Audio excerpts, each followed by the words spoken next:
qu'il en soit. Ben Mohamed, Thomas Porcher, Charles Côté de Trides-Saint-Léger. Trides-Saint-Léger, c'est dans le Nord. Le taux de chômage dans cette municipalité est autour de 18-20%. C'est une mairie communiste. Et avec l'inflation, le maire communiste a dit « Je dois être aux côtés de ma population.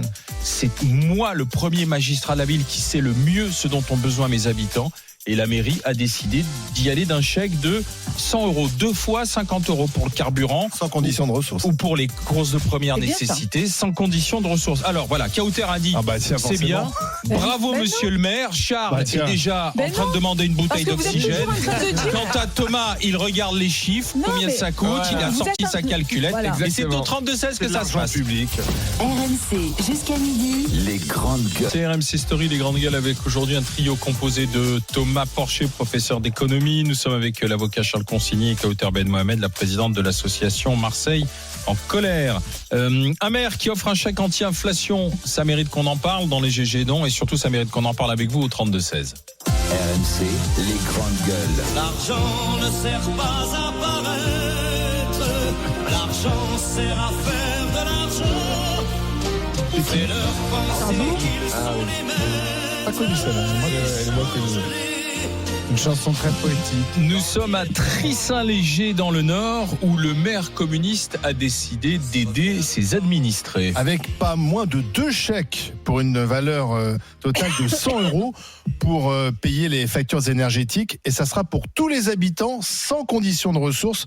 On est dans une mairie qui est située dans la région de Valenciennes. C'est une des régions les plus pauvres de France. Alors c'est vrai que cette mairie communiste doit faire face à un taux de pauvreté de 18%, un chômage de plus de 20% selon les derniers chiffres de l'INSEE. Est-ce que c'est une bonne idée néanmoins de distribuer ainsi des chèques ? Il y en aura pour 242 000 € pour la commune. À l'échelle d'une commune comme celle de Trides-Saint-Léger, ce n'est pas rien. Est-ce que c'est comme ça qu'on va régler les choses ? Et alors c'est intéressant parce que cette information arrive après la mise en garde de la Cour des comptes. C'était vendredi, j'imagine Thomas que tu as suivi ça, et qui alerte sur l'état de nos finances publiques au niveau de l'État, mais on pourrait dire la même chose des collectivités, quelle où surprise. on dépense sans compter. Alors, est-ce que c'est le rôle des mairies, justement, de faire des chèques anti-inflation aux habitants 32-16 ? Qu'est-ce que tu en penses, Thomas ?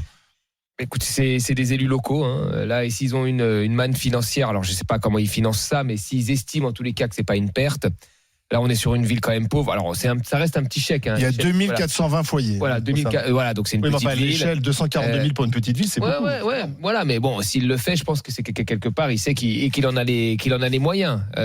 Parce que s'il a l'argent, comment il pourrait l'avoir ? Soit il a fait soit c'est de l'endettement, mais dans ce cas-là, c'est qu'on lui permet de s'endetter, donc on estime qu'il a les moyens. Soit c'est qu'il a quelques ressources, soit qu'il fait un ajustement avec d'autres postes de dépenses. Mais moi, je pense que dans cette ville-là, où il y a 2 fois plus de chômage que la moyenne nationale et 2 fois plus de pauvres que la moyenne nationale, il n'a pas fait ça par populisme, il a fait ça parce que les gens venaient le voir Par constamment. communisme, on va dire. Peut-être, mais les gens lui Par disaient humanisme. on n'arrive pas à s'en sortir, donc ils trouvent une solution de soutien, et je suis pas sûr que ça suffise, mais de soutien, parce que on n'a toujours pas réglé, là on l'oublie un peu avec les retraites, mais on n'a toujours pas réglé le problème d'inflation. Hein. Bien sûr, et On n'a toujours pas l'électricité. réglé, voilà. Et donc, Le maire est dans son rôle. il suffit d'avoir sa carte d'identité pour tous récupérer les gens, les chèques. non, N'importe je qui pense peut que prendre le la chèque. première personne à qui on se plaint quand on a un problème, c'est souvent le la maire, mairie, bien sûr. le maire. Et plutôt que quelqu'un qui nous dise, écoutez, moi je peux rien faire,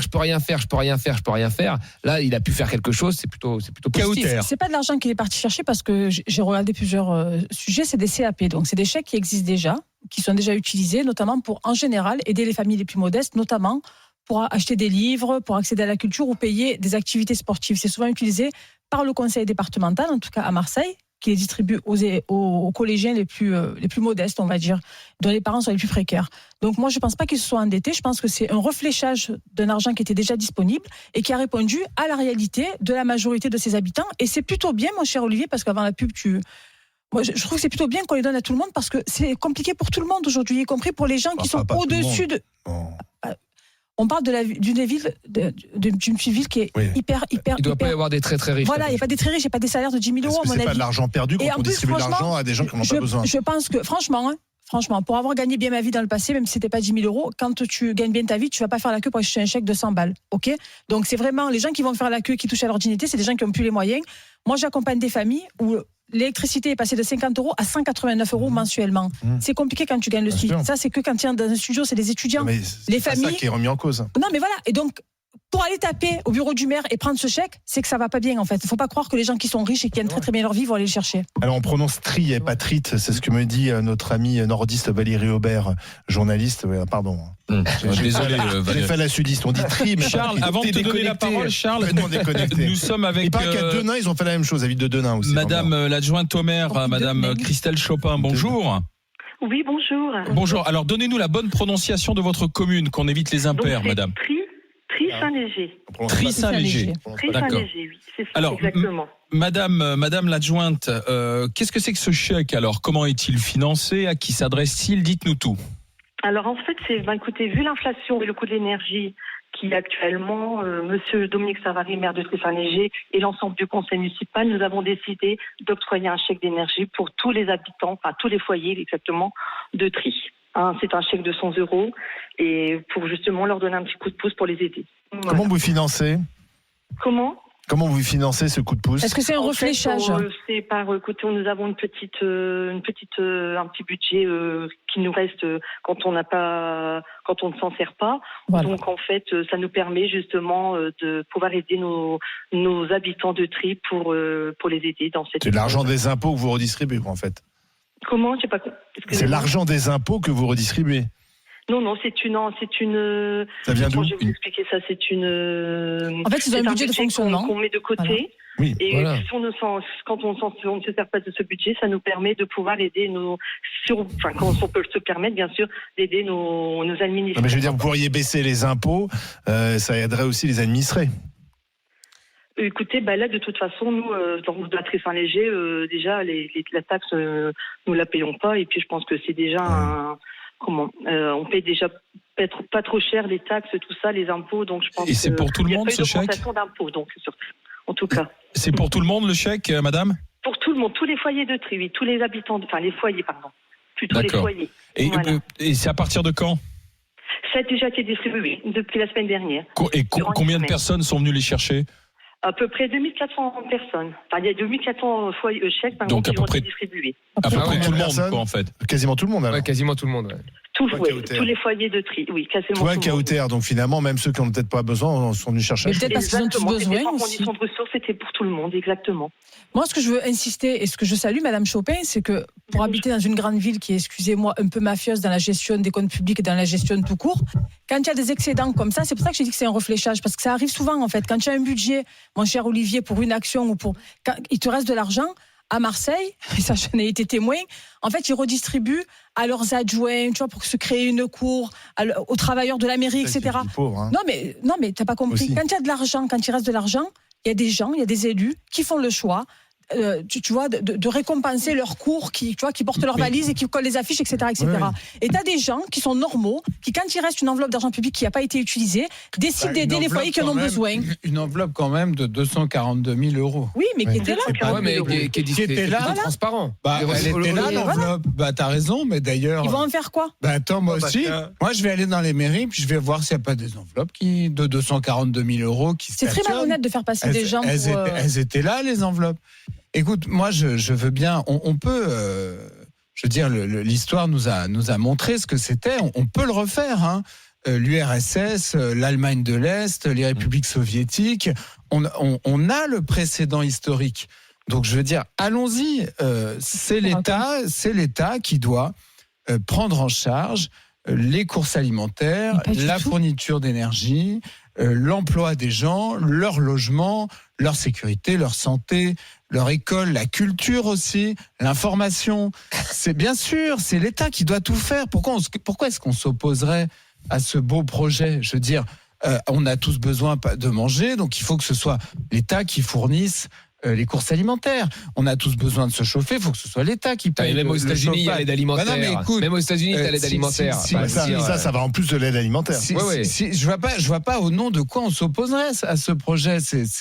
Moi, je vais te poser une question, Charles. C'est très bien. Franchement. Mais Madame l'adjointe, j'ai une question parce que l'inflation nous dit que ça va continuer a priori. Hein. Enfin, comment est-ce que vous ressortirez le chèque si besoin est? Ben non, il n'y a plus d'argent. Évidemment, si on peut se le permettre, si le budget, on a le budget, oui, vu l'inflation. Mais oui, est-ce bien que sûr. cet argent serait pas plus utile, je comprends bien sûr que ça va aider sans doute des familles dans une ville qui est en difficulté, dans une région compliquée, mais est-ce que cet argent serait pas plus utile à investir pour que durablement les gens aient du boulot, pour que durablement les gens puissent décemment vivre de leur travail et payer les factures? Parce que c'est effectivement, comme le dit Charles, tout ça est quand même assez artificiel. Bien sûr, c'est une aide, mais bon, ça une aide ponctuelle et que ça ne règle rien. Ça règle ni le taux de pauvreté, ni le taux de chômage de cette ville. Oui, mais donc, sur le moment, ça fait du bien. Enfin, ce qu'on attend, oui, mais bien sûr, mais faire du bien. Il n'y a pas de démagogie, ce que tu viens de dire. Ce qu'on attend des élus politiques, c'est de régler les vrais problèmes de fond. Oui, mais c'est pas la compétence de la municipalité. Et si je peux me permettre, en termes de démagogie, mon cher, c'est pas avec 240 000 € que tu vas créer une activité pérenne pour les habitants. Je suis désolée. Est-ce qu'on peut remarquer que les gens c'est pas une ville qui est murée, dont il est interdit de sortir. Je vois qu'il y a un taux de chômage de 20% à Tris-Saint-Léger. En France, on recrute partout. Oui. On recrute partout, dans beaucoup de métiers très différents les uns des autres et sur tout le territoire français. On n'est pas obligé de rester scotché à sa ville si on cherche du travail. Déménager pour trouver du travail, c'est pas extravagant. Ouais. Tu vis dans un monde quand même. Permets-moi de te dire ça. Hein, déménager, ça veut dire tu vis dans un monde où il n'y a pas d'enfants, il n'y a pas de contraintes, il n'y a pas de famille. Ton appartement il y a des gens en fait, vous avez raison, baissons les bras. Faut pas bouger. T'habites dans une région où il n'y a pas de boulot, faut y rester. Non, mais c'est pas ça. Bien sûr, tu comprends, t'as 2 enfants et un crédit, donc tu vas pas bouger. Non, mais en fait, ça s'est jamais passé comme ça. Souvent, les gens avaient un boulot. C'est d'ailleurs pour ça qu'ils ont acheté leur maison. C'est pour ça qu'ils se sont installés. Et parfois, une usine est partie. Ouais. Et là, il n'y a plus de travail. Et on leur demande, et ça, là, tu rejoins beaucoup la Startup Nation que tu détestes, Charles, par ailleurs. On leur dit, mais attends, mais pourquoi t'as bossé 20 ans dans une usine? Pourquoi tu deviens pas développeur dans une zone franche en Seine-Saint-Denis à Pantin? C'est à peu près ça qu'on leur dit. Et là, on dit, tiens, les mecs se déplacent pas parce qu'il y a la vie réelle et il y a le théorique, tu vois. Et le théorique, c'est, c'est les capitaux peuvent bouger, là ils bougent beaucoup en Europe les capitaux. Et on a dit aussi les êtres humains peuvent bouger. Ils bougent moins les êtres humains. On s'en est rendu compte. Beaucoup, quand même. On bouge a pas beaucoup. Mobilité, mais même en Europe, même dans les endroits les pires où la jeunesse est partie. On bouge par exemple. Oui, mais bon, ça c'est peut-être. Mais en Europe, en tous les cas, il y a la mobilité des hommes. Les gens ont du mal à bouger. Ils partent à l'étranger pour trouver du travail. Je remercie Madame Chopin d'avoir été avec nous, de nous avoir fourni ces explications. Merci. J'ai une question à poser à Charles. Je peux ? Attends, je voudrais qu'on écoute Kevin qui nous appelle de Haute-Saône. Kevin, bonjour. Oui, bonjour Gégé. Qu'est-ce que vous en pensez, Kevin? Vous avez entendu les explications, qu'en dites-vous alors? C'est encore une bonne mesure pour entretenir nos cas sociaux, c'est très très bien ça, continuons comme ça. Dépensons l'argent public à tout va et puis ne réglons pas le problème du travail. Quand est-ce qu'il y a un politique en France qui va dire qu'il faut travailler et qu'il faut être rémunéré correctement pour ce travail? À partir du moment où vous faites ça, vous réglez le problème de la plupart des Français. Mais ça, on est tous d'accord sur ça. On est d'accord. Oui, mais ça passe pas par des chèques. Du coup, c'est une autre philosophie. Excusez-moi, le misérabilisme que tout le monde dénonce, il est quand même imposé à la population. Et ce monsieur Kevin vient de le dire, c'est-à-dire que les Français qui travaillent lorsqu'ils travaillent ne peuvent pas vivre correctement de leur salaire. Et c'est la problématique principale. Donc après, les gens sont contraints avec une inflation qui donnerait, qui rendrait un caniche lisse comme Elisabeth Taylor. Tu vois ce que tu dis? À un moment donné, je suis désolée. Je sais pas pourquoi je fais cette comparaison. Excusez-moi, Elisabeth Taylor. Non, mais les salaires seraient indexés sur les prix. Voilà. Parce que là, on s'en sortirait. Il y a même quelqu'un de droite l'autre fois qui a dit qu'il était plutôt pour. Mais les salaires seraient indexés sur les prix. La question des chèques inflation ne se poserait même pas. Allez-y, Kevin. Excusez-moi, j'ai un petit salaire, d'accord? Je suis catégorisé dans la fonction publique, donc je roule pas sur l'or. Mais au bout d'un moment, il faut bosser, il faut arrêter de se contenter de dire ah oui non mais c'est une bonne chose, ils nous font des chèques etc, ils nous aident. Non, ils vous font pas des aides, d'accord? J'ai pas d'enfants et j'aurai pas d'enfants. Par contre, ceux qui vont en avoir, dites-vous bien une chose, c'est que là ils sont en train de creuser la dette de vos enfants, de vos petits enfants et de vos arrière-petits-enfants, et que quand notre pays sera racheté par grandes sociétés comme Google etc. Et on verra comment vous serez traité. Attention Kevin, parce que pour certains, quand on est fonctionnaire, c'est ce que j'allais dire. On crée de la dette et on est improductif. Donc faites attention parce que là vous êtes sur une mauvaise piste. Non mais il n'a pas tort. La différence qu'il y a entre vous, mon cher Kevin, et quelqu'un qui travaille au McDo, qui est femme de ménage, c'est que vous en tant que fonctionnaire, vous avez droit à une sécurité de l'emploi, vous avez droit à acheter une maison, la banque va vous suivre pour le crédit, même si vous êtes en catégorie C. Je le sais, j'ai quitté un poste comme celui-ci. Certains vont vous dire que vous êtes un coup, attention. Et que vous êtes privilégié, etc. Dont le mec qui est à droite, là, qui est à côté de moi, qui fracasse les fonctionnaires et qui voudrait qu'elle n'existe plus. Voilà. Allez-y, Kevin, vous disiez. Et après, c'est toi qui traites les gens de démagogues. Allez-y, Kevin. Mais Kauter a raison, faut rien changer. Allez-y, Kevin. Là où creusons c'est qu'il y a beaucoup de fonctionnaires qui sont payés à rien faire. Et que si on utilisait le fonctionnariat, ben, ça irait bien mieux. Parce Vous êtes qu'on fonctionnaire paierait dans quoi, moins monsieur? C'est pas indiscret. Ministère de la Défense. D'accord. Kevin, D'accord, je vais demander vos coordonnées au standard RMC. Et ben, ça pour que sera nous construisions un projet que, politique parce que ensemble. vous avez un esprit avec lequel j'aimerais bien débattre. Voilà. Tu vois, Kauter, la France qui travaille, elle est là ce matin. La France de Kevin de Haute-Saône, fonctionnaire, catégorie C en plus. Mais quand Kauter disait vous avez la sécurité de l'emploi, vous réagissiez, Kevin, pourquoi ?